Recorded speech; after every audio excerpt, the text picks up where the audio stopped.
एक गुरुजी से एक चेले ने कहा, गुरुजी हमें भगवान से मिलाओ। गुरुजी बोले, कल आ जाना सवेरे 10 बजे। चेला बढ़िया तैयार होके आया, गुरुजी मिलाओ भगवान से। गुरुजी ने कहा, यह झोला पैक किया है मैंने, चल। चेले ने झोला सिर पे रखा, चल पड़ा। चलते चलते 1 किलोमीटर चला, 2 किलोमीटर चला, 3 किलोमीटर चला, थक गया। गुरुजी अभी और कितना चलना है? गुरुजी ने कहा, बेटा ये जो पहाड़ दिख रहा है ना आगे, ये पहाड़ के उस तरफ चलना है, पूरा पहाड़ चढ़ना है फिर उतरना। अब वो बोला, गुरुजी आपके झोले में क्या भरा है? मैं चल तो सकता हूं पर ये झोले का वजन बड़ा कष्ट दे रहा है, थका देता है ना। गुरुजी क्या है इसमें? गुरुजी ने कहा, बेटा कोई काम की चीजें नहीं भरी, सब फिजूल भर रखा हमने, सारा कचरा भर रखा है। अरे गुरुजी तो कचरा ढोने की जरूरत क्या है? तो गुरुजी ने कहा, तू क्या चाहता है? गुरुजी इसमें जो भरा है यदि मतलब का ना हो तो मैं इसे फेंक दूं। गुरुजी ने कहा, तेरी मर्जी, तू लेके चल रहा है, तुझे फेंकना है फेंक दे, और लेके चलना है तो लेके चल। ना गुरुजी मैं थक गया हूं, अब लेके चला नहीं जाएगा। वो पूरा सामान जो व्यर्थ का भरा था उसने पूरा सामान फेंक दिया, और जब फेंका तो अंगड़ाई लेता हुआ बोला, गुरुजी आनंद आ गया। गुरुजी बोले, बेटा मिल गए भगवान, चल वापिस। अरे गुरुजी कहाँ भगवान? गुरुजी ने कहा, अभी तुझे क्या आया? आनंद आया। तो इसके पहले आनंद क्यों नहीं आया? बोले, मेरे सिर पर यह झोला रखा था व्यर्थ का, इसलिए आनंद नहीं आया। जब मैंने इसे फेंका अपने आप आनंद आ गया। आपके जीवन में भी जब तक आपके सिर पे परिवार की जिम्मेदारियों का बोझ होता है तब तक आपके जीवन में आनंद नहीं होता। इसलिए सारी जिम्मेदारियों को उठा के भगवान के चरणों में डाल दो, फिर देखो उसी दिन से आनंद ही आनंद होगा। आप लोग भी आनंदित नहीं रहते कि आप लोग जबरदस्ती बोझा सिर पे लिए चल रहे हैं, जिम्मेदारियों का बोझा। जैसे गधा ढोता रहता है ना, ऐसे हम लोग ढोते रहते हैं। इसलिए बोझा अपने कंधे में ना रखो, फिर कहाँ रखे महाराज? सब कुछ उठा के भगवान के चरणों में रख दो। जब भगवान के चरणों में रख दोगे तो फिर भगवान अपनी जिम्मेदारी से चलाएंगे। तुम जबरदस्ती क्यों अपने सिर पे रखे हो? भगवान तो एक उंगली से गोवर्धन को उठा लेते हैं। यदि पहाड़ को उठा सकते हैं तो क्या तुम्हारी छोटी सी जिम्मेदारी का पहाड़ भगवान नहीं उठा सकते? भगवान कहते हैं, तुम दो अपना परिवार हमें, अर्थात तुम सब टेंशन हमें दे दो और तुम निश्चिंत हो जाओ। निश्चिंत होके अपना व्यापार करो, अपना बिजनेस करो, अपना कारोबार करो, परिवार का पालन करो। जिम्मेदारियां हम उठा लेंगे, तुम केवल अपना कर्तव्य करते रहो। कर्मण्येवाधिकारस्ते, कर्म करते रहो, बाकी टेंशन मत लो। आप लोग टेंशन ले लेते महाराज जी, थोड़ा सा धैर्य रखो, सब अच्छा होगा। बिहारी जी सब अच्छा करेंगे, सब अच्छा होगा। आज आप यदि पहले आप यदि लाख रुपए कमाते थे तो आप अब 2 लाख रुपए कमाएंगे। बस धैर्य रखिएगा, मेहनत जारी रखिएगा, ईश्वर पर विश्वास और अपनी मेहनत, आपकी मेहनत और आपका ईश्वर के प्रति विश्वास, ये 2 चीजें आपको सफल बनाती हैं। यदि विश्वास डगमगाया तो मेहनत कितनी भी कर लो व्यक्ति सफल नहीं होता, पर मेहनत के साथ यदि भगवान के चरणों में विश्वास है तो कहते हैं कुछ काम मेहनत करती है, कुछ काम कृपा कर देती है। राजा था, राजा के पास बहुत सारे खजाने थे, सब प्रकार का खजाना था। सोने का खजाना, सोने से भरा पड़ा है पूरा महल। तो दूसरे स्थान पर चांदी चांदी भरी पड़ी है, तीसरे स्थान पर हीरे हीरे भरे पड़े हैं, चौथे स्थान पर मोती मोती भरे पड़े हैं, 5वें स्थान पर ढेर सारा पैसा भरा पड़ा है ना, सारे सुख सुविधाएं। एक दिन राजा ने एक भिखारी से कहा कि सुन, चल आज हम तुझे खजाना दिखाते हैं, तो राजा उस भिखारी को वहां लेकर गए जहां पैसा ही पैसा भरा था। राजा लेकर गए, जा जितना जी करे समेट ले। अब वो भिखारी पैसा समेटने लगा। अरे भिखारी को आज पैसों का ढेर मिल जाए तो उसकी खुशी का ठिकाना कहां है। अब वो समेट रहा था, तभी राजा बोला एक काम कर, तेरे पास झोला छोटा सा है, यदि इस झोले में तू पैसा भरेगा तो ज्यादा से ज्यादा 10 लाख भर पाएगा, 20 लाख भर पाएगा, 50 लाख भर पाएगा। एक काम कर, चल मैं तुझे ऐसी जगह ले चलता हूं जहां इतने ही झोले में तू हजारों करोड़ की संपत्ति भर सकता है ना। अब वो भिखारी बोला ना ना राजा साहब, पैसा से बढ़कर कुछ नहीं है, पैसे से बढ़कर। वो बोला ना। अच्छा, उसे लगा राजा कहीं यहां से ले जाएं और हमें ये भी ना मिले तो। अब वो राजा कहे कि हम तुझे बढ़िया जगह ले चलते हैं। राजा ये कह रहे थे हम हीरों के पास ले चले। एक हीरा करोड़ों का है, एक हीरा करोड़ों का है, और तुमने यदि 100 हीरा भर लिए तो तुम्हारा काम बन जाएगा। पैसा तुम भरोगे तो कितना, आप कितना पैसा भर लोगे? 10 लाख, 20 लाख, 1 करोड़, बस। तुम्हारी झोले में जगह ही नहीं है, तुम ले जाओगे कैसे, ये तो सोचो। अच्छा, अब राजा बार बार कह रहे हैं सुनो हम तुम्हें अच्छी जगह ले चलते हैं। बोला ना हमें तो यहीं रहने दो। अब वो पैसों के ढेर पर बैठ के ये सोचने लगा कि इससे बेहतर कुछ नहीं। उसे लगने लगा कि इससे अच्छा कुछ नहीं है, क्योंकि बेचारा भिखारी कभी देखा नहीं और आज देखा है तो मरा जा रहा है, छूटता नहीं है। बुरा ना मानो तो एक बात कहूं, वो भिखारी कोई और नहीं है, हम ही वो भिखारी हैं। आप इस संसार में आए, वो राजा कोई और नहीं, भगवान ही वो राजा है। उस राजा ने हमें एक खजाने में भेज दिया। ये संसार उस परमात्मा का एक खजाना है। हम इस संसार रूपी खजाने में आए और हम संसार में उलझ गए। हमें लग रहा है कि इससे अच्छा कुछ है ही नहीं, जबकि भगवान चाहते हैं तू मेरी बात मान और मेरी शरण में आ, मैं तुझे इससे भी बढ़िया ऐसा खजाना दूंगा। ये तो कुछ नहीं है, इससे भी बढ़िया खजाना। तुम्हें लग रहा है कि पैसे में बड़ा सुख है, पत्नी में, पुत्र में, परिवार में बड़ा सुख है। अरे पागल, इस खजाने से भी बढ़िया खजाने परमात्मा के पास हैं। एक बार कोई उनकी शरण में चला जाए, एक बार कोई उनकी बात मान ले, तो भगवान बैकुंठ के खजाने में, साकेत के खजाने में तुम्हें बैठाल देंगे, जहां केवल आनंद है, जहां केवल सुख है, भगवत प्राप्ति। वहां भगवान है, वहां केवल भगवान है, वहां सब सुख सुविधाएं हैं। इसीलिए मैं आपसे कह रहा हूं कि जो भगवान को अपने हृदय में बिठा लेता है वह किसी भी धाम में जाने के लिए स्वतंत्र, उसके लिए मोक्ष के दरवाजे खुल जाते हैं। और आप और हम पागल ना बने। ये संसार जो खजाना रूपी संसार है, ये तो कुछ भी नहीं, इससे भी बढ़िया राजा साहब के पास ऑप्शन थे, पर वो भिखारी निकला ही नहीं और बेचारा 10-20 लाख लेके निकल गया।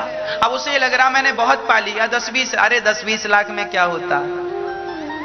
भगवान पे भरोसा करते तो तुम्हें इतना मिलता कि जिसकी तुमने कल्पना नहीं की, पर व्यक्ति भरोसा करे तब तो। इसीलिए आप इस संसार में सबसे ज्यादा भरोसा, सबसे ज्यादा विश्वास और समर्पण भगवत चरणों में ही किया करिए, है ना। जब भगवान को लेकर वसुदेव जी चले तो पांव की बेड़ियां, हाथ की हथकड़ियां अपने आप खुल गईं। पहरेदार सो गए, पहरेदार सो गए। मतलब पहरेदार का अर्थ क्या है, हमारी इंद्रियां, 5 ज्ञानेंद्रियां, 5 कर्मेंद्रियां, ये पहरेदार हैं। आंख कहती है अच्छा दिखाओ, कान कहते हैं अच्छा सुनाओ, जिह्वा कहती है अच्छा खिलाओ, चमड़ी कहती है अच्छा स्पर्श कराओ, नाक कहती है अच्छा सूंघाओ, सारी जिंदगी आप इन 5 इच्छाओं को पूरी करने में तो लगाते हैं, इच्छाएं पूरी नहीं होती। काम सताता है, क्रोध सताता है, लोभ सताता है, ना जाने कितनी बुराइयां हैं, परंतु याद रखना जो भगवान को लेकर चलते हैं उनके पहरेदार सो जाते हैं। अर्थात जो भगवान को हृदय में धारण करते हैं ना भक्तों, उनको काम क्रोध लोभ मोह सताता नहीं है। भगवान के आते ही ये सब मूर्छित होकर के गिर पड़ते हैं और भक्त को कभी काम नहीं सताता, भक्त को कभी क्रोध नहीं सताता। सामान्य व्यक्ति तो काम क्रोध में डूबा होता है, उसके रोम रोम में वासनाएं भरी पड़ी हैं, पर जो भगवान की शरण में है, हम अपने बल से काम को नहीं जीत सकते, हम अपने बल से क्रोध को नहीं जीत सकते, पर भगवान के चरणों को पकड़ लें तो भगवत कृपा से काम क्रोध को कम किया जा सकता है। भगवान चाहें तो सब कुछ कर सकते हैं। तो हमें भगवान का चरण पकड़ना है, अपने आप को भगवान के चरणों में समर्पित करना है पूर्ण रूप से, हर प्रकार से। मैं आपका हूं, हे नाथ मैं आपका हूं, हे श्याम सुंदर मैं आपका हूं, मैं आपकी हूं, हे नाथ मैं आपको कभी भूलूं नहीं। जब चले तो शेष नाग भगवान छाता बन करके आ गए। भगवान को लेकर वसुदेव जी जा रहे हैं ना, तो पानी बरसने लगा। ये पानी बरसना क्या है? ये पानी नहीं बरस रहा है। जो भगवान को वसुदेव जी किनको लेकर जा रहे हैं? भगवान श्री कृष्ण को। जो व्यक्ति भगवान को लेकर चलता है उसके ऊपर ये पानी नहीं, ये तो भगवत कृपा बरस रही है। भगवत कृपा बरसने लगती है जब व्यक्ति भगवान को लेकर चलता है। इसीलिए आप संसार को लेकर ना चलें, भगवान को लेकर चलें, अपने हृदय में बिठाएं उन्हें। अच्छा, शेषनाग भगवान छाता बन गए। छाता बनने का अर्थ क्या है? सर्प को काल कहते हैं। काल ब्याल मुखग्रास त्रास निर्णास है तबे। सांप मतलब काल।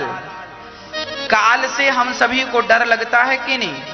परंतु जो भगवान को लेकर चलते हैं काल भी उनके सहायक हो जाते हैं। वसुदेव जी महाराज लेकर जा रहे हैं तो जो सर्प हमें डराता है, जो काल है, वह भी सहायक बन गए उनके लिए जो भगवान को लेकर चल रहे हैं। इसीलिए भगवान को लेकर चलेंगे तो काल से भी डरने की जरूरत नहीं है। भगवान के भक्त को काल भी परेशान नहीं करता। उदाहरण सुनिएगा, जब अजामिल की मृत्यु हुई तो यमदूत लेकर आए, उनका कार्यकाल पूरा हो गया, अजामिल को लेकर जाने लगे, पर उनके मुख से, धोखे से, अजामिल के मुख से केवल नारायण का नाम निकल जाने से क्या हुआ? परिणाम यह हुआ कि अजामिल के पास पार्षद गण आए और उन्होंने 100 वर्ष का समय और दे दिया। चलो 100 वर्ष का समय आप लो और अब भगवान का भजन करो। एक नाम लेने में तुम्हारी सदगति हुई है तो 100 साल तक नाम जपोगे तो पता नहीं तुम्हें क्या मिलेगा। इसीलिए जो समय है वो निंदा चुगली और व्यर्थ की बकवास में ना जाए, वो समय केवल भगवत चिंतन में, भगवत ध्यान में जाए, भगवान की चर्चा में गुजरे। अब जैसे ही वसुदेव जी चले तो आप यमुना का जल स्तर बढ़ने लगा, यमुना बढ़ने लगी। यमुना महारानी का बढ़ने का संकेत क्या है? जो भगवान को लेकर चलता है, यमुना मतलब भक्ति, जो भगवान को लेकर चलते हैं उनके जीवन में यमुना का स्तर मतलब भक्ति का स्तर तो बढ़ता ही है। भगवान बैठेंगे तो भक्ति, ये यमुना का स्तर नहीं, भक्ति का स्तर बढ़ रहा है। अच्छा, एक डराने वाली बात भी यहां पर है। वसुदेव जी श्री कृष्ण को लेकर कहां पहुंचे? माता यशोदा के पास। और यशोदा माता ने कन्या को जन्म दिया था, उस कन्या का नाम है योग माया। माया है वो माया। अब वसुदेव जी ने गलती क्या कर दी कि उन्होंने श्री कृष्ण को वहां रख दिया और माया को उठा लिया। बस जो व्यक्ति भगवान को लेकर चलेगा उसे पग पग में माया तो मिलेगी, पैसा तो मिलेगा, समृद्धता तो मिलेगी, ऐश्वर्य तो बढ़ेगा, आपका धन धान्य। जो व्यक्ति भगवान की सच्चे मन से भक्ति करता है उसका धन धान्य तो बढ़ेगा, उसका नाम तो बढ़ेगा, परंतु याद रहे कि कहीं भगवान को लेकर चलने में कहीं तुम्हें धन मिल जाए तो कहीं तुम भगवान को रखकर धन ना उठाने लग जाओ।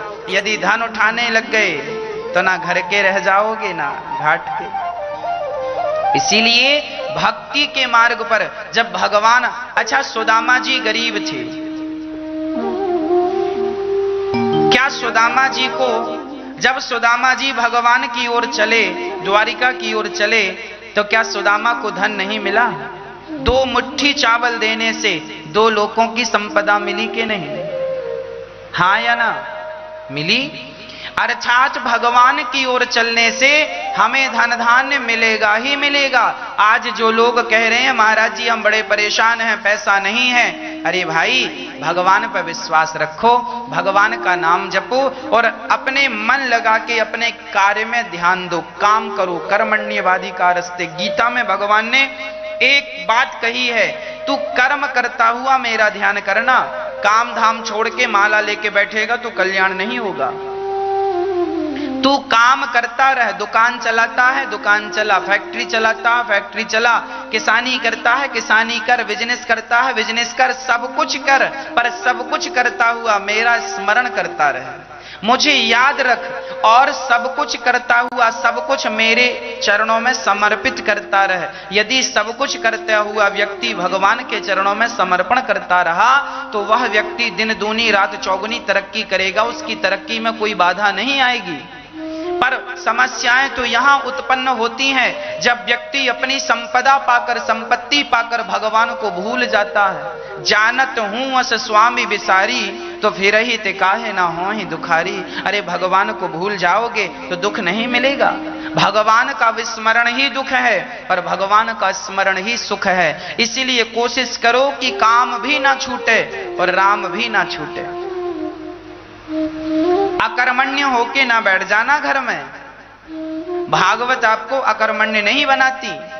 काम धाम करते हुए भगवत चिंतन करना है, काम की रफ्तार नहीं कम करनी, काम बिल्कुल नहीं छोड़ना, काम करते हुए भगवत चिंतन करना है। इसमें आनंद है, सुख है ना? यही जीव मात्र की सफलता के सूत्र हैं। वसुदेव जी ने कृष्ण को रखकर माया को उठा लिया। आप ये गलती ना करना, आप कृष्ण को ही लिए चलना। आपके जीवन में माया बहुत आएगी, माया मतलब धन, माया बहुत आएगी। धन उठाना ऐसा नहीं है कि आप धन को इग्नोर करते जाना। पैसा आए धन आए तो धन को धर्म से जोड़ते चलना। खूब पैसा कमाना चाहिए। हम आपको ये नहीं कहेंगे कि माया के चक्कर में ना पड़ो, माया के चक्कर में तो आज पड़ना ही पड़ेगा। हाँ, वो लोग ना समझ हैं जो माया के चक्कर में पड़ करके माधव को भूल जाते हैं। हम ये कहते हैं कि आप माया जो है, धन मिल रहा है तो धन लो, बिजनेस में फायदा हो रहा है फायदा लो, बिजनेस को बढ़ाओ, व्यापार को बढ़ाओ, दुकान को बढ़ाओ, अच्छा सोचो, ज्यादा इनकम हो आपकी, ज्यादा पैसा कमाओ, पर जो पैसा कमाओ उस पैसे का सदुपयोग करना सीखो। यदि आप उस पैसे का सदुपयोग कर रहे हैं, जैसे धन आया तो धन से धर्म करो, भागवत सुनो, दान करो, भूखे को भोजन कराओ, प्यासे को पानी पिलाओ, वृक्षारोपण कराओ, जो भी पुनीत पुण्य के कार्य हैं देश के लिए करो, समाज के लिए करो, अच्छे काम करते रहो तो आपका पैसा कमाना भी सफल होगा। और आप पैसा कमा के धनवान होके शराबी हो गए, शराब पीने लगे, बड़ा पैसा कमाया तो महंगी शराब पीने लगे, मांस खाने लगे, पराई स्त्रियों का संग करने लगे, सुरा और सुंदरी में चले गए, तो फिर आपका जो कमाया हुआ धन है वो व्यर्थ हो गया या सार्थक हुआ? कहो। धन कमाना बुरा नहीं है, माया बुरी नहीं है, पर माया तब अच्छी है जब माया को माधव से जोड़ा जाए, धर्म से जोड़। धन वही सफल है जो धन धर्म से जुड़ जाता है। इसीलिए भगवान करें आपको बहुत धनवान बनाए, आप बहुत धनवान बनिए, अपने आप को बहुत सफल व्यक्ति बनाइए, पर सफलता में अहंकार ना आ जाए। ओहो, फिर तो लोग छाती फुला के चलते हैं यूं।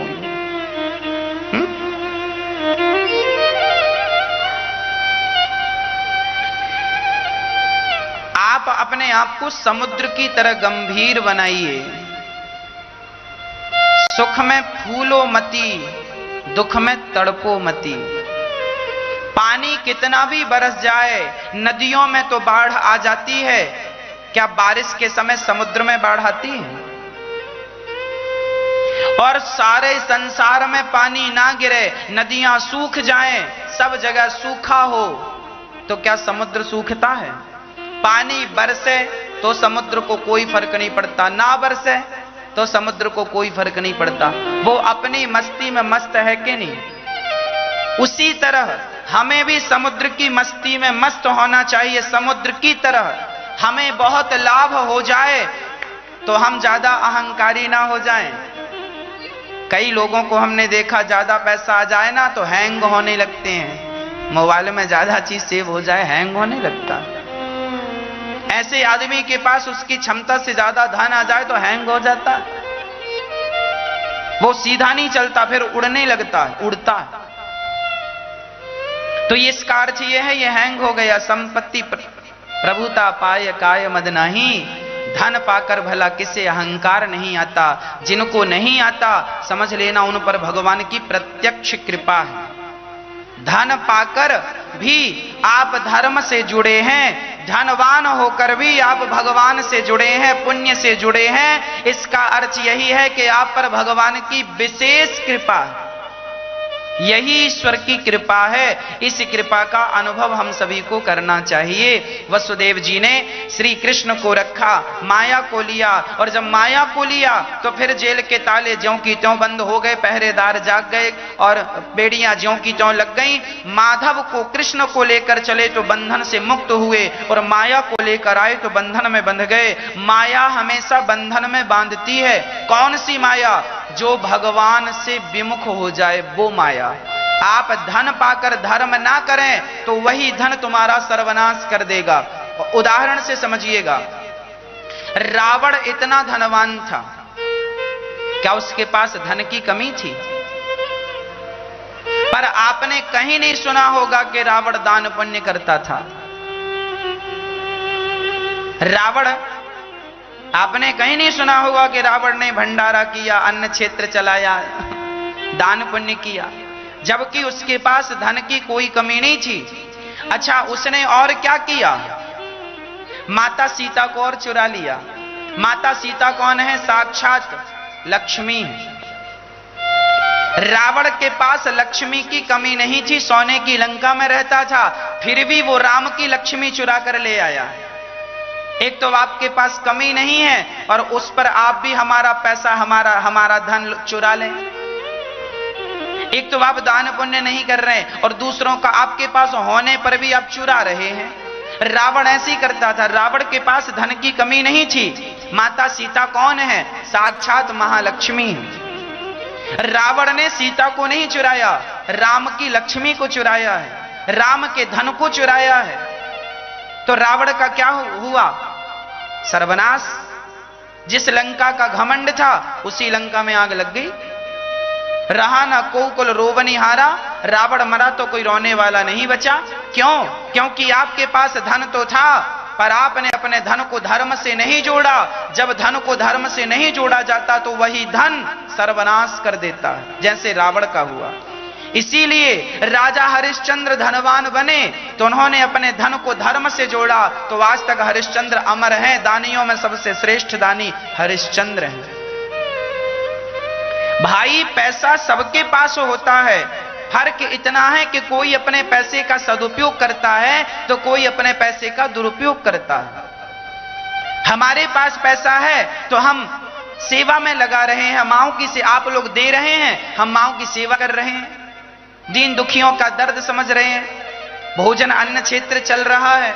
1 करोड़ वृक्ष का सपना हमने देखा है कि 1 करोड़ वृक्ष लगाएंगे, तो ये हम अपने बल पर थोड़ी, आप लोगों का प्यार, आप लोगों के सहयोग के बल पर ही तो हम ये सपने देखते हैं। हमने सोचा कि 1000 वृद्ध माओं की सेवा करेंगे, उन माओं की जिन माओं को बच्चों ने घर से निकाल दिया है, खुद के बच्चों ने घर से दुत्कार दिया है, ऐसी माओं को 1000, अभी तो लगभग 160-65 माताएं रहती हैं, 1000 माताएं रह सकें, उनके लिए हम सोच रहे हैं। ये क्यों सोच रहे हैं? इसीलिए कि हमें पता है, विश्वास है कि आप जैसे महान लोग, दानवीर लोग जुड़े हैं और हम सब मिल करके माओ की सेवा करें। यही पुण्य है, यही धर्म है। धन तो क्या हम बांध कर ले जाएंगे कि तुम बांध कर ले जाओगे, पर जो धन से धर्म कर लेंगे वो हमारे संग चलने के लिए तैयार हो जाएगा। इसीलिए धन मिले तो तुरंत उसको धर्म से जोड़ देना, नहीं तो धन अच्छों की बुद्धियां बिगाड़ चुका है। धन सबकी बुद्धि बिगाड़ता। इसीलिए कृष्ण के संग चलते हुए, भगवत चरणों का चिंतन करते हुए जब धन आए तो धन को धर्म से जोड़ने का प्रयास कीजिएगा। हाँ, अब यहां कंस को खबर लगी कि 8वें गर्भ में बेटा नहीं बेटी हुई, पत्थर से पटक दिया, हाथ से छूटकर वो आकाश में चली गई। मूर्ख अष्टभुजाधारी महादेवी प्रकट हो गई, मूर्ख तुझे मारने वाला प्रकट हो गया है, ये कहकर वो अंतर्धान हो गई। यहां कंस भयभीत तो हो गया और देवकी वसुदेव को जेल से मुक्त कर दिया कि अब बंधन से क्या होगा, पर कुछ चाटुकार मंत्रियों के कहने से फिर जेल में डाल दिया। अच्छा, अब यहां सारे ब्रज में उत्सव चालू हो गया। सारे ब्रजवासी, वसुदेव जी महाराज ने, आनंद बाबा ने लाला का जन्म सुना। रबड़ी सी रात में लड़ुआ सो लाला जायो है, माता यशोदा ने बधाई हो बधाई हो, सब लोग बधाई दे रहे। वाह वाह, सुंदर बधाई। इतना सुंदर स्वरूप था ठाकुर जी का, देखते ही बन रहा है। भगवान बहुत सुंदर है, भगवान जितना सुंदर कोई नहीं है। उनका का तो दान, नंद बाबा ने दान किया, तिल के पहाड़ बना बना करके दान दिए। अच्छा, अनाज की राशि लगाकर, जैसे गेहूं का एक बड़ा ढेर लगा दिया, दान कर दिया। तिल का ढेर लगा दिया, उसे पहाड़ बोलते हैं, तिल का पहाड़। गेहूं का पहाड़, गेहूं का पहाड़ मतलब गेहूं का एक ढेर लगा दिया, है ना। मंडियों में आपने देखा होगा, बड़े बड़े गेहूं के ढेर लगे रहते हैं, चावल के ढेर लगे रहते हैं, उसे भाषा में पहाड़ बोलते हैं। तो तिल का पहाड़ बना बना के दान किया ब्राह्मणों को, जरूरतमंदों को, खूब दान। लाखों गैया कपड़े पहन पहन करके, बधाइयां ले ले करके सारे नंद महल में आ रहे हैं। यशोदा बधाई हो, नंद बाबा बधाई हो। सारे लोग भगवान को बधाई पे बधाई, बधाई पे बधाई, खूब आनंद से बधाइयां दे रहे हैं। भगवान कितने सुंदर हैं, जो देखता है देखता ही रह जाता है ना। इसका बनाया संसार इतना सुंदर है, पशु और पक्षी इतने सुंदर हैं। विचार करिएगा, वो भगवान कितने सुंदर होंगे। हाँ प्रिय भक्तों, सारे ब्रजवासियों ने बधाइयां दी, उत्सव मनाया। अभी उत्सव चल रहा था कि भगवान श्री कृष्ण को मारने के लिए जब सारे ब्रजवासी बधाइयां देकर चले गए, देवी देवता भी बधाइयां देने आए, रूप बदल बदल कर। एक पालने पर श्याम सुंदर लेटे हैं, दूसरे पालने पर श्री बलदाऊ भैया लेटे हैं। दोनों का पावन दर्शन सब लोग कर रहे हैं। और अभी भगवान छोटे से ही थे कि माता, अब भगवान श्री कृष्ण को मारने कंस ने पूतना मौसी को भेज दिया। पूतना लोक बालघ्नि राक्षसी रुधिरासना, जिघांसया पहरे स्तनम दत्वा पुसद्गतिम। मैया जी ध्यान से सुनिएगा। पूतना लोक बालघ्नि, पूतना छोटे छोटे बच्चों को मारती थी और खाती थी, रक्त पी जाती। पूतना लोक बालघ्नि, जात की राक्षसी थी, रक्त पीती थी, राक्षसी रुधिरासना। जिघांसया पहरे स्तनम दत्वा पसद्गति। पूतना छोटे छोटे बच्चों को मारती, उनका रक्त पी जाती, ऐसी निर्दयी पूतना थी। आज उसका विचार हुआ कि चलो ब्रजवासियों में जो अभी बच्चे पैदा हुए हैं गोकुल में, उन्हें मारते हैं। तो पूतना बड़ी राक्षसी थी, भयंकर दिखती थी, पर आज बड़ी सुंदर बन ठन कर सज धज करके आई है। अपने स्तनों में जहर भर के लाई है और कृष्ण को पिलाने के लिए आई। बड़ी सुंदर बन के आई और श्याम सुंदर वहां लेटे हुए थे पालने पर।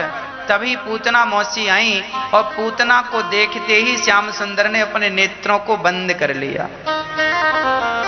भगवान ने अपनी आंखें मूंद ली। भगवान से पूछा किसी ने, प्रभु आपने पूतना मौसी को देखते ही अपने नेत्र बंद कर लिए, क्यों? तब भगवान कहते हैं, पूतना हमें मारने आई है और हमें तो तारने का बहाना चाहिए। मानो भगवान ने नेत्र इसीलिए बंद कर लिए कि मानो आंख बंद करके भगवान देख रहे हैं कि एक भी पुण्य नजर आ जाएगा पूतना का, तो मैं उस एक पुण्य के बल पर इसे भवसागर से पार, ये मुझे मारने आई है पर मैं इसे तार दूंगा। भगवान तो तारते हैं, कितना भी बड़ा पापी हो। पूतना क्या कम पापी थी? बताओ, भगवान को ही मारने का प्लान बना के गई है। अब ये कोई पाप नहीं है क्या भगवान को मारना? अरे शास्त्रों में लिखा है भगवान को गाली देना, भगवान की निंदा करना पाप है। और सोचो कि जो भगवान को मारने जा रहा है वो कितना बड़ा पापी होगा। हरि हर निंदा सुनहि जिकाना, हो ही पाप गौघात समाना। भगवान की निंदा करना सबसे बड़ा पाप है। गुरु की निंदा करना सबसे बड़ा पाप है। अपनी माता अपने पिता की निंदा करना सबसे बड़ा पाप है। और निंदा तो किसी की भी करना पाप है, पर इन गुरु की निंदा तो गौ हत्या के समान है, भगवान की निंदा तो गौ हत्या के समान है। इसीलिए कभी अपने गुरुजनों की और भगवान की निंदा नहीं करनी। हरि हर निंदा सुनहि जिकाना। निंदा करने वाला तो पापी है, निंदा सुनने वाला भी पापी है। पर पूतना तो भगवान को मारने जा रही है, ये कितनी बड़ी पापनी होगी। पर सोचो कि इतनी बड़ी पापनी को भी भगवान ने तारने का प्लान बनाया, इसे हम तार देंगे। न जाने कौन से गुण पर दया निधि रीझ जाते हैं। पता नहीं भगवान को कौन सा गुण अच्छा लग जाए और भक्त के कौन से गुण पर रीझ जाए। इसीलिए भगवान का नाम करुणा निधान है, पतित पावन है। पतितों को पावन करने से नाम पड़ा पतित पावन। अच्छा, भगवान ने पूतना को देखकर आंखें इसीलिए भी बंद कर ली कि पूतना जहर पिलाने आई है। और जहर पीने का कार्य तो भगवान शंकर के पास, मानो आंख बंद करके कह रहे हैं, भोले बाबा आओ, समुद्र मंथन का जहर पिया था, मौसी जी का भी आप ही पी जाओ। मानो इसलिए आंख बंद कर लिए। अच्छा, भगवान ने आंख इसीलिए भी बंद किए क्योंकि पूतना मौसी आई है मारने, और वो तो मार नहीं पाएगी, भगवान ही मारेंगे। तो भगवान को लगा अब अपने कार्यक्रम की शुरुआत कर रहे हैं तो मंगलाचरण कर लें, तो आंख बंद करके मंगलाचरण कर रहे हैं, इसलिए नेत्रों को बंद कर लिया। अथवा भगवान ने नेत्र इसलिए बंद किए क्योंकि पूतना जो है इसका तन बहुत सुंदर है, सजकर आई है ना। भागवत में लिखा, इतनी सुंदर बनकर आई मानो साक्षात लक्ष्मी जी आ गई। इतनी सुंदर माया जानती थी ना, माया से सजना सवरना जानती थी, तो सज धज करके सुंदरी बन करके आई है। पर भगवान कहते हैं कि इसका तन तो बड़ा सुंदर है पर इसका मन सुंदर नहीं है। और भगवान कहते हैं कि जिसका तन सुंदर होता है मन सुंदर नहीं होता, ऐसों को हम देखना भी पसंद नहीं करते, इसीलिए नेत्रों को कर लिया बंद। भगवान सुंदर तन वाले को नहीं देखते, भगवान सुंदर मन वाले को देखते हैं। इसीलिए सुंदर तन जरूरी नहीं है पर सुंदर मन जरूरी है। हाँ, मन सुंदर है तो सब सुंदर है, मन ही सुंदर नहीं तो तन को सजाने से फायदा क्या। तन को धोया मगर मन को धोया नहीं, बाद गंगा नहाने से क्या फायदा। इसीलिए जो मन में मलिनता है, जो मन में कपट है, उस कपट को, उस मलिनता को मिटाने की कोशिश कीजिए। आपके भीतर हमारे भीतर कपट है। भगवान कहते हैं निर्मल मन जन सो मोहि पावा, मोहि कपट छल छेद्र न भावा। भगवान कहते हैं हमें कपट बिल्कुल पसंद नहीं। अच्छा, ये कपट क्या है? कपट किसे कहते हैं? रामचरितमानस में लिखा है निर्मल मन जन सो मोहि पावा। मुझे निर्मल मन वाला व्यक्ति प्राप्त, भगवान को कौन प्राप्त करेगा? निर्मल मन वाला। अच्छा, निर्मल मन कैसा? जिसके भीतर से कपट निकल जाए। मोहि कपट छल छिद्र ना भावा। ये कपट क्या है? अच्छा, आपको पता है ये कपट क्या है? क्या है कपट, बताओ? कपट की व्याख्या क्या है? अच्छा, आप लोग कपटी हैं कि नहीं, बताओ? आपके अंदर कपट है कि नहीं? मैया जी, ओ मेरी मां, बताओ आपके अंदर कपट है? क्या आपके अंदर कपट है कि नहीं है? क्या है ये कपट, कैसा है? अब हम कपट किसे कहते हैं यह बता रहे हैं, ध्यान से सुनिएगा। कपट क्या है उदाहरण से समझिएगा। हमारे भीतर क्रोध है, हमारे भीतर काम वासनाएं हैं, लोभ है, हमारे भीतर सारी बुराइयां हैं तो सही, पर हम मानते ही नहीं कि हम में ये बुराई है। जैसे कुछ लोग ना गलत होते हैं, गलत मतलब उसने, जैसे किसी ने चोरी की, माना कि मैंने चोरी की, अब मैंने कोई चोरी कर ली। आप कहेंगे महाराज जी आपने चोरी की है, मैं कहूंगा नहीं नहीं, मैंने, चोर थोड़ी कहता कि मैंने चोरी की। चोर ने चोरी तो की है, पर वो चोरी को स्वीकार नहीं कर रहा है। चोरी को स्वीकार ना करना ही कपट है। चोर है, अरे भाई तूने चोरी की है ना, तो कह दो ना कि हाँ मैंने चोरी की है, क्या बुराई है? स्वीकार कर लेना। गलतियां सबसे होती, मेरे से भी गलतियां होती हैं, आपसे भी गलतियां होती हैं। फर्क कितना है, कोई गलती करके स्वीकार कर लेता है। स्वीकार करो और सुधार करो। कुछ लोग गलतियों को स्वीकार, जैसे पति ने पत्नी से कुछ कहा, पत्नी ने पति से कुछ कह दिया, गलती पत्नी की थी। अब पत्नी कह रही है ना मैंने तो गलती की नहीं, मेरी तरफ से तो ये हुआ नहीं, मेरी तरफ से तो झगड़ा हुआ नहीं, जबकि गलती पत्नी की थी। अब पत्नी की गलती है, पर उसे पता है कि मैं गलत हूं, मेरे कारण ये बवाल चल रहा, पर वो मानने को तैयार नहीं, स्वीकार कर, ये कपट है। और ऐसे कपटियों को भगवान नहीं देखते। पुरुष की गलती है पर वो मानता नहीं, पुरुष ने गलती की पर मानता नहीं है। पत्नी कह रही है कि आपने गलती की ना, मैंने तो गलती की नहीं, मैं तो गलत हूं ही नहीं। छत में जाके पड़ोसन से बात कर रहा था, पत्नी ने पकड़ लिया, क्यों जी आप बात कर रहे थे पड़ोसन से? ना जी मैंने बात नहीं की, कर रहा था, अब मानने को तैयार नहीं है। ये कपट है। आप अपनी पत्नी से कपट कर रहे हैं, आप अपने पति से कपट कर रहे हैं, और यही कपट करते करते आप लोगों की आदत में वो कपट आ जाता है, तो आप लोग वो कपट भगवान से भी करने लग जाते हैं। हम लोग भगवान से भी कपट करते हैं। कैसा? जैसे हमारे अंदर काम है, क्रोध है, लोभ है, अहंकार है, पर हम लोग भगवान से कहते हैं हम तो बढ़िया हैं भगवान, हम थोड़ी कामी हैं, हम थोड़ी क्रोधी हैं। अरे भाई, भगवान के मंदिर जाया करो तो मांगने की लिस्ट लेकर ना जाया करो।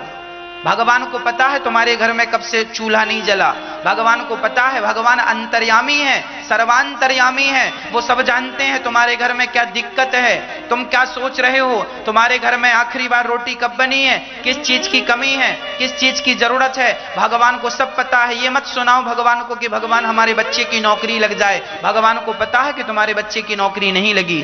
तुम भगवान से ये ना कहा करो भगवान मेरा घर बन जाए, भगवान को पता है कि तुम्हारे पास घर नहीं है, उन्हें सब पता, उन्हें क्या सुना रहे हो, उन्हें सुनाना क्या है वो सुनो। भगवान के पास जाया करो तो भगवान से यही कहा करो कि हे नाथ, मैं अपराधी हूं, हे श्याम सुंदर मैं कपटी हूं, मैं कामी हूं, मैं क्रोधी हूं, मैं लोभी हूं, मैं अहंकारी हूं, हे नाथ मैं अभागा हूं, मैं पापी हूं, मैंने एक एक पाप को एक लाख बार किया है, मैंने एक पाप को एक लाख बार किया है। हे नाथ मैं अधम हूं, मैं पापी हूं, मैं मौसम कौन कुटिल खल कामी, मेरे जैसा कौन कुटिल होगा, मेरे जैसा कौन खल होगा, मेरे जैसा दुष्ट इस दुनिया में कोई नहीं है, मेरे जैसा कामी इस दुनिया में कोई नहीं है। हे श्याम सुंदर आपको पता नहीं होगा, मैं बताने आया हूं, मैं कामी हूं, मैं क्रोधी हूं, मैं लोभी हूं, मैं अहंकारी हूं। नाथ क्या करूं, मैं बहुत कोशिश करता हूं काम को जीतने की पर वो परेशान करता है, मैं बहुत कोशिश करता हूं क्रोध को जीतने की पर बहुत परेशान करता है, मैंने लोभ को मैं हार गया। हे नाथ मैं काम से हार गया, क्रोध से हार गया, लोभ से हार गया, अपनी वासनाओं से हार गया, अपनी इच्छाओं से हार गया। हे नाथ अब आपकी शरण में आया हूं, मुझ अभागे को, मुझ पापी को स्वीकार कर लीजिए। जैसे गाय अपने बछड़े को चाटकर निर्मल कर देती है, हे नाथ मैं भी बुराइयों के गंदगी से लिपटा हुआ हूं, भीगा हुआ हूं, आप ही गाय बन जाइए, आप ही मेरी मां बन जाइए और आप ही मुझे निर्मल कर दीजिए, क्योंकि मैं अपने से तो निर्मल हो नहीं सकता।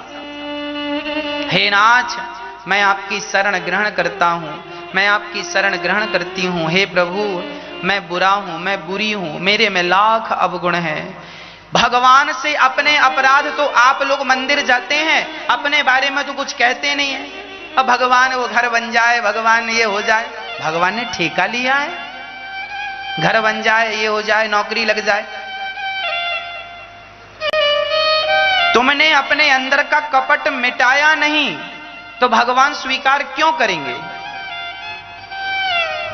पहले अपने आप को भगवान से जोड़ो, पहले अपने आप को भगवान के हवाले करो।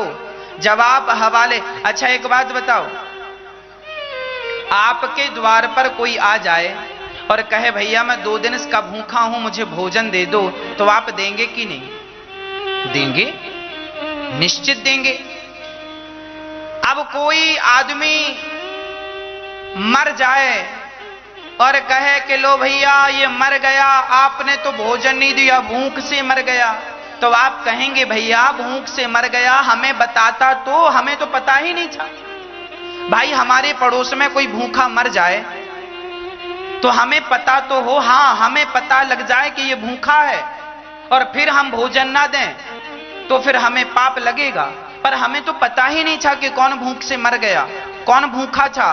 उसी प्रकार जो तुम्हारे द्वार पर आता है तुम उसकी भूख मिटाते हो, जो तुम्हारे द्वार पर नहीं आता, तुम्हें पता नहीं चलता, उसकी भूख आप कैसे मिटाएंगे? उसी तरह जो भगवान के द्वार पर चले जाते हैं भगवान उनका दुख दूर करते चले जाते हैं। जो भगवान के द्वार जाते ही नहीं, जो आत्मसमर्पण करते ही नहीं, जो भगवान के होते ही नहीं, जो ये कहते ही नहीं कि नाथ मैं आपका हूं। अच्छा एक बात बताओ, कोरोना की वैक्सीन लग रही है, कुछ लोग लगवा रहे हैं, कुछ लोग नहीं लगवा रहे हैं। वैक्सीन लगवानी चाहिए तब ये कोरोना जैसी महामारी समाप्त होगी।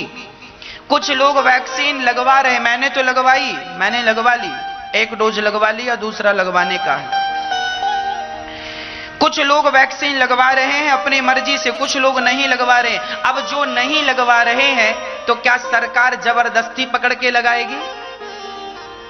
अब इनको कोरोना होगा और ये मरेंगे तो जिम्मेदार कौन होगा?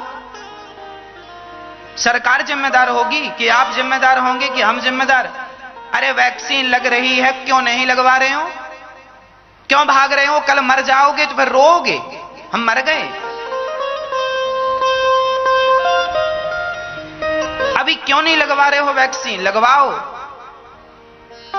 उसी तरह जैसे आप अपनी मर्जी से वैक्सीन लगवाने जाते हैं तो वैक्सीन लगती है, सरकार जबरदस्ती पकड़ के नहीं ठोकेगी कि लो आओ, हाँ, उसी प्रकार जो भगवान की शरण में जाता है उसको कृपा की वैक्सीन भगवान लगा देते हैं। जो शरण में जाता ही नहीं तो कृपा की वैक्सीन क्यों लगेगी? अब आप परेशान, महाराज जी हम दुखी हैं, तुमने भगवान के पास जाकर वैक्सीन लगवाई कि नहीं? कृपा की लगवाई ही नहीं, समर्पण किया ही नहीं, अब वैक्सीन लगी नहीं, मरो। कौन जिम्मेदार है? आदमी अपने कर्मों से जिम्मेदार होता है, अपने कारण जिम्मेदार बनता है और दोष भगवान को देता है। भक्तों, भगवान के द्वार पर जाकर आत्मसमर्पण करना चाहिए। हे जगन्नाथ जी मैं आपका हूं, हे रंगनाथ जी मैं आपका हूं, हे बिहारी जी मैं आपका हूं, हे द्वारिकाधीश जी मैं आपका हूं, हे विठलनाथ जी मैं आपका हूं, हे तिरुपति भगवान जी मैं आपका हूं। अपने आप को सौंप दो। मैं कपटी हूं, इस बात को स्वीकार करो। कहा करो मंदिर जाकर के, हे भगवान मैं पापी हूं, मैं अधम हूं, मैं नीच हूं। अच्छा, तुम्हें कोई नीच कह देना बवाल खड़ा हो जाता है। हमें नीच कहा, सच्ची बताना क्या तुम नीच नहीं हो? कोई तुम्हें कह दे तुम कामी हो, तुम बवाल खड़ा, हमें कामी कहा? कामी क्या? सच्ची बताना, दिल में हाथ रख के बताओ, क्या तुम कामी नहीं हो? कोई तुम्हें क्रोधी कह दे, तुम्हें बुरा लगता, हमें क्रोधी कहा? क्या तुम सच्ची बताओ क्रोधी नहीं हो? कोई तुम्हें कह दे तुम बहुत बड़े मूर्ख हो, मूर्ख, तुम्हें बुरा लग जाएगा, हमें मूर्ख कहा? बवाल खड़ा हो जाएगा, हमें मूर्ख। सच्ची बताओ क्या तुम मूर्ख नहीं हो? क्या तुम सब विषयों के विद्वान हो? क्या तुम मूर्ख नहीं हो? क्या कभी कभी तुम मूर्खता के निर्णय नहीं ले लेते हो? क्या मूर्खता पूर्ण काम तुम नहीं करते हो? मूर्ख हो, पर दुनिया कहे कि मूर्ख है तो बुरा लगता, यही कपट है। मैं मूर्ख हूं पर कोई मुझे मूर्ख कहता है तो बुरा लगता है। मैं कामी हूं पर कोई मुझे कामी कहे सो बुरा लगता है। मैं क्रोधी हूं, कोई मुझे क्रोधी कहे सो बुरा लगता है। इसीलिए कहता हूं भगवान के पास जाया करो और अपने आप को गालियां दिया करो। मैं क्रोधी हूं, मैं मूर्ख हूं, मैं कपटी हूं, मैं कामी हूं। हे नाथ, मैं आपके दर पे आया हूं, मैं अभागा हूं, मैं ऐसा हूं, मैं वैसा हूं। गोस्वामी तुलसीदास जी ने तक अपने आप को क्या कहा जानते हो? मौसम कौन कुटिल खल कामी। तुलसीदास जी कह रहे हैं मेरे जैसा कौन कुटिल खल। क्या तुलसीदास जी कामी थे? नहीं, उनकी जैसी उदारता कहां होगी। हनुमान जी कहते हैं प्रात ले जो नाम हमारा, तेहि दिन ताहि न मिले आहारा। असमय अधम सखा सुनो, हनुमान जी कह रहे हैं। हनुमान जी अपने आप को क्या कह रहे हैं? असमय अधम। अपने आप को क्या कह रहे हैं? अधम। अधम जानते हैं ना? अधम। आपको कोई कह दे तुम बहुत अधम हो तो आपको लगेगा हमें गाली दे रहा, आपको गुस्सा है, हमें अधम कहा, तेरी टांग तोड़ेंगे हम, हमें अधम कहा। और हनुमान जी कह रहे हैं असमय अधम सखा सुनो, मोहु पर रघुवीर, कीन्हि कृपा सुमरी गुण भरे बिलोचन नीर। वाह! हनुमान जी कहते हैं विभीषण जी, राम, जब विभीषण जी ने कहा कि मैं तो राक्षस हूं, लंका में रहता हूं, ना तो भजन करता हूं, ना भक्ति हुई, क्या राम मुझे मिलेंगे? तब हनुमान जी ने कहा राम तो हम जैसे बंदरों को भी मिल गए, तो तुम तो फिर भी पंडित हो, तुम्हें तो भगवान मिलेंगे। असमय अधम, मेरे जैसे अधम को भी भगवान मिल गए तो आपको जरूर मिलेंगे। हनुमान जी अपने आप को अधम कह रहे हैं। असमय अधम सखा सुनो, ये हनुमान जी का क्या है? बड़प्पन है। हनुमान जी साक्षात भगवान शंकर के अवतार हैं, पर वो अधम कह रहे हैं। यही भक्तों की भाषा है। कभी भक्त जो होता है ना, वो अहंकार नहीं करता, वो अपने आप को दासानुदासो भवितास में भूया, वो प्रेजेंट कैसे करता है? मैं आपके चरणों की धूल हूं, मैं आपके चरणों की धूल हूं। गोस्वामी तुलसीदास जी महाराज कहते हैं जब मैं मर जाऊं तो मेरे शरीर को चिता में ना जलाना, मेरे शरीर को जमीन में ना गाड़ना, मेरे शरीर को सरयू जी में ना बहाना। तो फिर क्या करें आपके शरीर का? बोले मेरे शरीर का चमड़ा उतारना और मेरे शरीर का चमड़ा उतार के उनके पांव के जूते में लगा देना। जिनके मुख से भगवान राम का नाम निकलता हो उनके पांव का जूता मेरे चमड़े को बना देना। ये तुलसीदास जी के शब्द हैं। ये शरणागति है। अपने आप को छोटे से छोटा, छोटे से छोटा, छोटे से छोटा, तिनके से भी छोटा, धूल के कण से भी छोटा, अपने आप को जिस दिन तुम धूल से छोटा मान लोगे ना कि मैं भगवान के, और ये जो वृंदावन में भक्त हैं, आप जैसे तमाम जो भक्त हैं, आपके चरणों में लगी हुई धूल जो है उस धूल से भी मैं छोटा हूं। जब आप अपने आप को इतना छोटा मान लेंगे उसी दिन आप सबसे बड़े हो जाएंगे। पर विडंबना तो यह है आदमी अपने आप को बड़ा समझता है, छोटा। आपने कभी देखा होगा वो गुलेल हम लोग चलाते हैं ना, यूं है ना, उसका सिद्धांत है वो जितने पीछे जाएगी उसका पत्थर उतने आगे जाएगा। धनुष बाण, धनुष में बाण हम लगाते हैं तो डोर को पीछे ले जाते, पीछे की तरफ डोरी को खींचते हैं। याद रखना, डोरी जितने पीछे जाएगी आपका बाण उतने आगे जाएगा। सच है, जितने पीछे आप डोर ले जाएंगे उतने आगे आपका बाण जाएगा। उसी तरह आप अपने आप को जितना छोटा बनाएंगे आपको भगवान उतना बड़ा बना देंगे। पर आप अपने को छोटा बनाएं तो सही, अपने आप को छोटा समझें। आप कर्म से तो बड़े हैं, कर्म तो अच्छे करें, पर अपने आप को भगवान के चरणों की धूल, भक्तों के चरणों की धूल, यह भाव बना रहे। जब ये भाव बना रहेगा तो अहंकार आने की संभावनाएं खत्म हो जाएंगी और फिर हमारे अंदर जो कपट भरा पड़ा है वो कपट तुरंत विदा हो जाएगा और हमारा मन निर्मल हो जाएगा। और निर्मल मन होगा तो भगवान उसी दिन मिल जाएंगे जिस दिन मन निर्मल हो जाएगा। निर्मल मन जन सो मोहि पावा, मोहि कपट छल छिद्र न भावा। पूतना मौसी आई, उनके अंदर कपट था, इसीलिए भगवान ने नेत्र बंद कर लिए और पूतना ने भगवान को उठाकर अपना स्तन मुंह में दिया। भगवान माँ का स्तन, पूतना मौसी का स्तन पीने लगे, दूध पीने लगे और जोर से पकड़ लिया। दूध पीते पीते दूध खत्म, थोड़ा सा जहर बचा, भगवान ने जहर पीना शुरू कर दिया। जहर भी खत्म, दूध खत्म, जहर खत्म, अब पूतना के प्राण बचे। और जब पूतना के प्राण बचे तो भगवान माता पूतना के प्राण पीने लगे और जब प्राण पिए तो पूतना चिल्लाई, अपने असली रूप में आ गई और चिल्लाकर भागी, कंस के बगीचे में पहुंची। भगवान ने पूरे प्राण पी लिए और धड़ाम से पूतना मौसी गिरी। पूतना का गोविंदाय नमो नमः। अहो वकेयं स्तनकाल कोटम जिघांसया पाय यदाप्यसाध्वी लेभे गतिं धात्रिचितां ततोऽन्यं कम्बा दयालुं शरणं व्रजेम। भगवान बड़े दयालु हैं। भगवान इतने दयालु हैं कि पूतना मौसी मारने आई, भगवान ने पूतना जैसी मौसी को जो मारने आई, इतने दयालु हैं कि उन्हें वह गति दी जो माता कौशल्या, माता यशोदा को देने वाले हैं। वही गति भगवान ने पूतना को दे दी। भगवान जैसा दयालु कौन होगा? इसीलिए आप संसार के पास क्यों जाते हैं? क्यों नहीं भगवान की शरण ग्रहण कर लेते? वही हमारे हैं। हाँ, पूतना का उद्धार हुआ। नंद बाबा कंस के यहां कर चुकाने गए, कर चुका कर लौटे, रास्ते में वसुदेव जी मिले और वसुदेव जी ने कहा आप जाइए, बड़े खतरे हैं।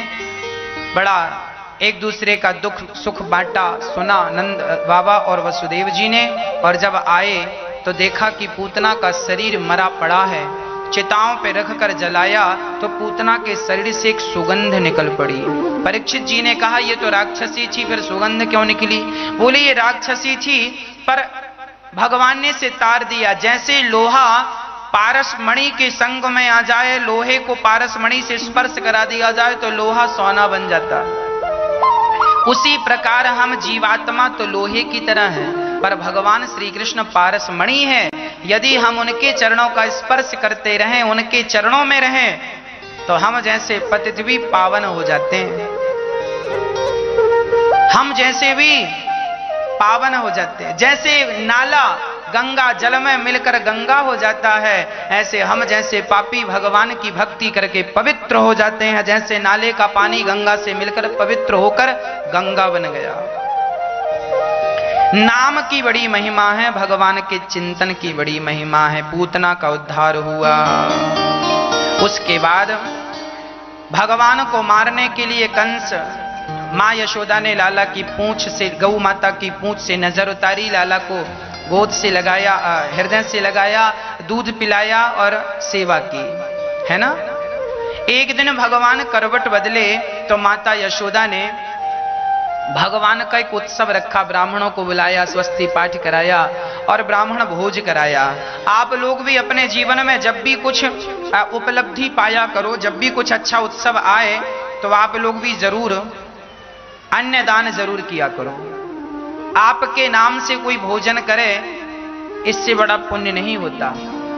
आपकी शादी की सालगिरह है, जन्मोत्सव है, कोई अच्छे उत्सव है, तो उन उत्सवों को जरूर अन्न से जोड़ना चाहिए। आपके नाम का कोई पेट भर भोजन करे। इसीलिए गौरी गोपाल अन्न क्षेत्र में यहाँ नित्य संतों की सेवाएं चल रही हैं। हजारों संत रोज भोजन प्रसादी कर रहे हैं। आप भी इस अन्न क्षेत्र की सेवा से एक दिन के लिए आप भी जुड़कर, आप भी अपने शादी की सालगिरह पर, बच्चों के जन्मोत्सव पर एक दिन यहाँ के संतों को एक दिन भोजन करा सकते हैं। यहाँ जो संत जन भोजन करते हैं, आप जो टीवी के माध्यम से देखते हैं कि किस प्रकार संत लोग भोजन करते हैं, आप भी एक दिन की सेवा अन्य क्षेत्र की करा सकते हैं। तो जैसे नंद बाबा श्री भगवान का उत्सव मना रहे थे, सारे ब्रजवासी उत्सव मना रहे थे और बड़े प्रेम से उत्सव मनाते हुए एक दूसरे को भोजन करा रहे थे। सारे संतों को भोजन पवा रहे थे, ब्राह्मणों को भोजन करा रहे थे, जो वन पड़े सो भोजन दान कर रहे थे, अन्न दान कर रहे थे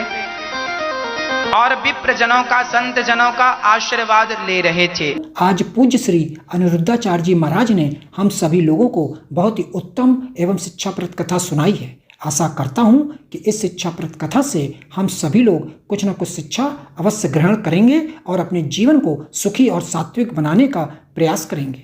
मित्रों, अगर आपको यह शिक्षाप्रद कथा पसंद आई हो तो वीडियो को लाइक करें और अधिक से अधिक लोगों को शेयर भी करें, जिससे और भी लोग महाराज जी की इस शिक्षाप्रद कथा से शिक्षा लेकर अपने जीवन को सुखी बना सकें। मित्रों, अगर आपने अभी तक हमारे चैनल को सब्सक्राइब नहीं किया है तो हमारे चैनल को तुरंत सब्सक्राइब भी कर लें, जिससे आपको नोटिफिकेशन के माध्यम से महाराज जी के शिक्षाप्रद कथा तुरंत प्राप्त हो सकें। मित्रों, तो कल फिर किसी शिक्षाप्रद कथा के साथ आप लोगों के समक्ष प्रस्तुत होंगे। तब तक के लिए जय श्री राधे।